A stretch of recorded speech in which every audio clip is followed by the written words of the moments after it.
14 দলের বৈঠকে জামাত নিষিদ্ধকরণের যে সিদ্ধান্ত, সেটা একটা ট্র্যাপ। এই ট্র্যাপে জামাত বা শিবির যাতে না পড়ে, তারা চাইছে আপনারা কয়েকটা মিছিল বের করুন বা এই বিষয়ে কথা বলুন।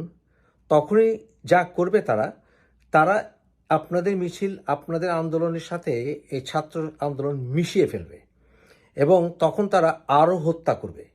তারা বলবে, এই দেখো আমরা এতদিন বলে এসছি না, এটা শিবির এবং জামাতের কাজ।